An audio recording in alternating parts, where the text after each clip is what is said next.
Next time, don't argue with me. That's what I'm saying. Next time, don't argue with me and learn to listen to the footballing guru and the best football analyst in the world. 2004 finalists, 2006 semi-finalists, 2012 semi-finalists. Could this be their year?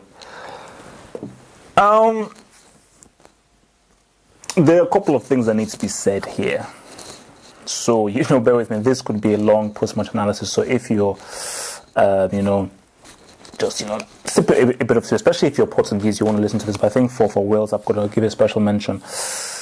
Yes, Ramsey was a big miss, but you would be foolish to think that if Ramsey played, Wales win. No, that's a lie. If Ramsey played, I think Wales get a G. I think Wales get a G, but overall, Ramsey or Ben Davies doesn't prevent Portugal from winning this game. I think Portugal were always going to win this game. I think what you saw in this game was Wales did very well, especially in the first half. I thought they were the better team, but what you saw was what I talked about in my preview: experience. Portugal have been here before. They knew that, yes, Wales may be having these chances, but we have them where we want them. We're playing a very measured game, a very careful game. We're playing a professional game. We're playing a semi-final. So Portugal were always psychologically in control of the game. But you've got to, Gareth Bale, I feel he's had an amazing Euros because you have to understand what football is about. It's very important. If you've never played football before, then you don't really understand what Bale has done at these Euros. You can understand what it means where you're playing with people who are not on a level. Portugal have good players. Portugal have good players, as we have seen in this tournament. They've not got it done enough, and for me, I felt that Portugal have underperformed based on their play and the players that they had. But for Wales, who does Bale have? So Bale, he was using every ounce of his energy, and every time he had the ball, he was always trying to make something happen. He had a full free roll. He was on the wing, he was a striker, he was everywhere because this guy was trying to make something happen. He's trying to extract gold from sand. But in the end, which is what I predicted, this is just a mountain too high. It's just far too much to ask of him. But let's talk about the match as a whole, and let's talk about moments in the game. And I sound like a broken record because I've said this so many times, but I will say it again.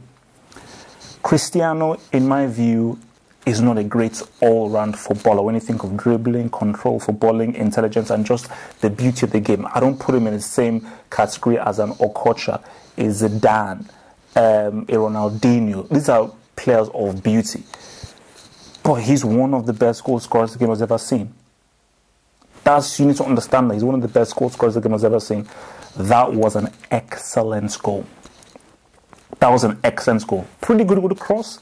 The leap, the anticipation of it, him hanging in the air, the connection and the execution. That's an excellent header. And it's an excellent goal. And that is what this guy can do. Because that's what great goal scorers do. They may not be in the game. They may not be that much involved, but they pick their moments and their pounce. And for me, that was a huge dagger. That wasn't really the finishing blow, but that was a huge dagger in the hearts of Wales because it was such a good goal and they felt that G. They felt that G. But I think the Nani goal was the nail in the coffin because that was avoidable. And at 1-0, you thought Wales, for me, I thought 1-0 Wales could have gotten back in the game. To concede so soon after and a goal like that, which could have been so easily prevented, is unfortunate. I was happy for Nani because I'm a big fan of Nani, so I was happy that he was able to do that. But I thought, overall, Coleman didn't do anything wrong tactically because that was a very even game, especially in the first half. It was very even. Even at 2-0, it was still a very even game. So these two teams were evenly matched. So for Wales, they've got to say to themselves that we gave Portugal a game. You could say we're missing Ramsey, Ben Davies, but we gave these guys a game. But I think that you've got to give huge credit for Bruno Alves because people thought, oh my gosh, Bruno Alves, is this going to be advantage to Wales? But the guy played very well. And Portugal didn't feel the omission or the miss of your boy Pepe. So, you look at this overall, and you take into account, that something about this Portuguese team. There's something spiritual happening with Fernando Santos and this Portuguese team. I mean, I'll do my preview come Sunday, but I sense a belief. Because there is this sense, because I've got a sixth sense of these things. I sense a belief in this Portuguese team that they will do what Luis Figo was unable to do, Eusebio was unable to do, or Rui Costa was unable to do, and bring a title to the land of Portugal. But I think, Portugal have been criticized. They've not won a game. They finished third. They won this game in 90 minutes. And I think overall, they were deserved winners. They got it done. They made it happen. They scored when they needed to score. They defended very well. Very well defended. And they were extremely well organized. So you have to give mucho props to Fernando Santos, who, under the other guy, his name should not even be mentioned. He has turned these guys around, pulling them from qualification, came through third, struggling through, but they're still here. They are in the final. You can say they don't deserve to be there. They've not played well. How can they be in the final? On Sunday, come Sunday, they will be playing a European Championship final. And guys, it's all that matters. All that matters is winning. That's all I'm caring about. I don't care. All I care about is winning. And they've won, and they're in that final. But if you look at Wales, man, it's they can't feel down. This is an incredible achievement by them. Obviously, it's always painful to lose. No matter what kind of team you are, it is always painful to lose. But if they look back on it, they've had an amazing journey. They topped their group. Their first ever kind of major tournament since 1958, and they got to the semi-final. Keeping in mind that this was one where you have a second round and a quarterfinal as well. It is a stupendous achievement. And when I just look at that Wales team, if they just had two really good players, just two other really good players, that's an amazing team. Let's say just for a laugh, you put Robin and Iniesta in that team, that's a World Cup winning team. That's it. Just give them a Robin and an Iniesta to support what Bale is doing. That's a World Cup winning team. So, but even within that, they're a very good team, and I hope and I pray that I see them at the World Cup. But the final word has to be given to Portugal. My Portuguese brothers, I told you, believe in me. Believe in me now. Because I told you, people will come at Portugal, and I've been seeing people online saying, oh my gosh, Portugal, how can they be in the final? I hope Germany and France beat them. Guys, man, I mean, watch for my preview for the final. All you need to do is get to that final. Once that final goes, it's a whole different ball game. And whether it's Germany or France, Portugal have a chance because it's a final. And when it comes to a final, it's not a one-off match.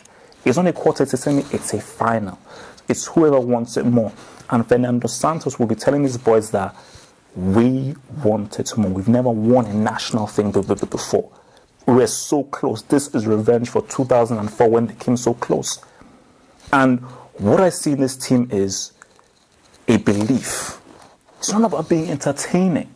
It's not about scoring 5 or 6 goals. It's about winning. They've won through penalties. They've won in extra time. They've won in 90 minutes. They've got it done. So they've shown that they can win in varying ways. So let's see what happens at the end of tomorrow, who wins between France and Germany. But I'm sensing something from Portugal. I'm sensing something. I'm sensing something special could happen on Sunday. Something historic could happen on Sunday. I know my guy, one of my favorite footballers of all time, Luis Figo, will be in the stadium to try and see what will happen. But, congrats for Portugal reaching the final. Congratulations. Nobody thought they would ever reach the final. Not many people had them getting this far. But they're there. And I have to reiterate my statement. In Portugal know that we're in the final. And they have a belief that, why? That's the thing. It's a question. All it is a question. Why not? Why can't we win? Who says we can't win? All that will be answered come Sunday. Follow me here on Twitter and on Facebook. Peace out. Peace through Euro 2016 from your main man here, Double H, half of football hot. Peace.